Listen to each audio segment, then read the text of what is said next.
Welcome to our channel. Today we how to verify Google Home Wi-Fi connection using Google Home app. Quick tutorial step-by-step. Open the Google Home app on your smartphone or tablet. Make sure you're connected to the same Wi-Fi network as your Google Home device. Once the app is open, tap on the device icon located at the top of the screen. You will see a list of your Google Home devices. Select the specific Google Home device you want to check. On the device page, look for the settings icon, usually represented by a gear symbol. Tap on the settings icon to access the device settings. Scroll down to find the Wi-Fi option. You will see the name of the Wi-Fi network your Google Home is currently connected to. If you need to change the Wi-Fi network, tap on Forget this network. Follow the prompts to reconnect your Google Home to a new Wi-Fi network. Once connected, you may want to test the connection. To do this, simply ask your Google Home a question or give it a command. If it responds successfully, your Wi-Fi connection is verified. If you experience issues, ensure your router is functioning properly and within range. You may also want to reset your Wi-Fi settings in the app if problems persist.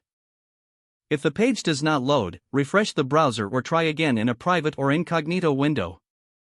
Make sure you are using the correct email address, then retype it carefully to avoid small typos. If your password is not accepted, use the reset option and create a new strong password you can remember.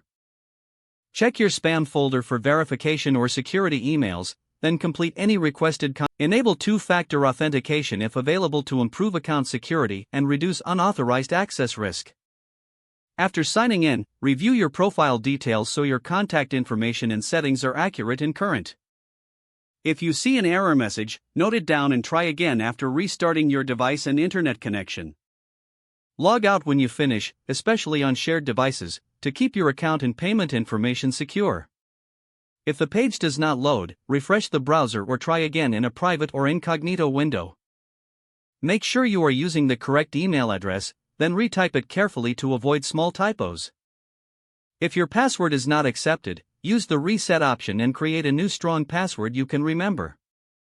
Check your spam folder for verification or security emails, then complete any requested confirmation steps. Enable two-factor authentication if available to improve account security and reduce unauthorized access risk. Don't forget to like this video and subscribe to our channel for more step-by-step tech guides.